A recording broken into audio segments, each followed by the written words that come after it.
Mga idol, fresh from the tree. Itong mulberries natin mga idol, dito lang yan sa may paso mga idol. Oh. Ayan, tinutusok ko lang yan kaya marami siya. Kumukuha ako ng sanga, kunyari itong sanga, kukunin ko yan, guguntingin ko, tapos itutusok ko lang yan mga idol. Tulad yan oh. Yan, yan yung mga tinusok ko, unti-unti nang lumalaki. Yan. So ito yung pinaka malaking puno niya. So kaya siya namunga mga idol. Ito yung mga dahon na to, ginugunting ko lang to kapag natapos na mamunga, ginugunting ko lang yan mga idol. Nyari ito. Ito yung tinatanggalan ko to ng mga dahon. Kinakalbo ko yan. So pagkatapos na yan mga idol, mamunga. No, tingnan nyo, after 1 to 2 months, busy tayo sa ating pang-araw-araw sa trabaho. Busy tayo. Tapos yung mulberry after 1 month to 2 months, magugulat ka na lang, dami na palang bunga mga idol. Yan. Na sobra ang dami na palang mga blessings na pag-akyat natin dito kung saan nakatanim yung mulberries ang dami na palang bunga. So yan. Kapag ka may itinanim nga mga idol, may aanihin. Ayan.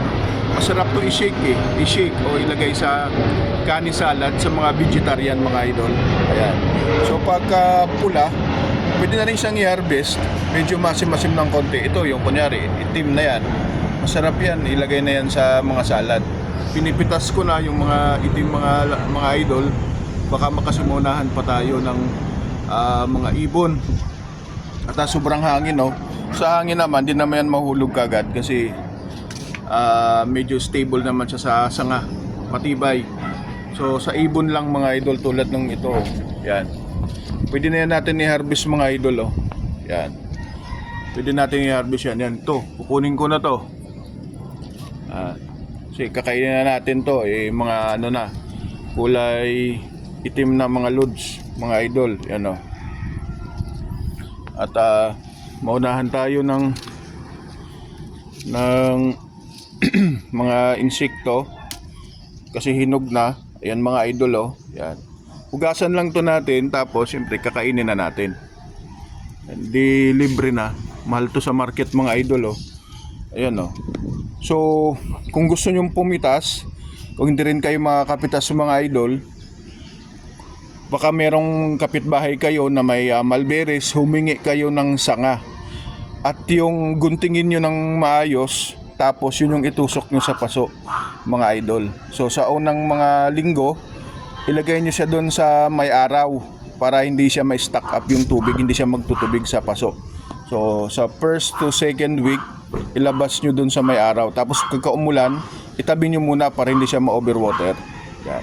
Ilabas nyo ulit kapag stable niya mga idol, tulad nung ganyan stable na siya. So sa kanyo ilabas ulit mga idol sa pagka kahit na maulanan yan, ayos lang kasi stable na siya Yan.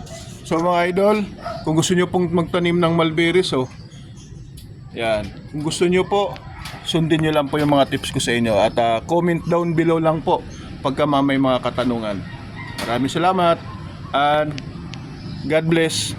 Happy eating. Idol, ito na po yung na-harvest nating mga mulberries Ayan yan.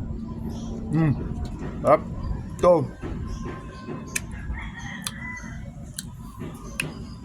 Ito yung na-harvest nating mga mulberries.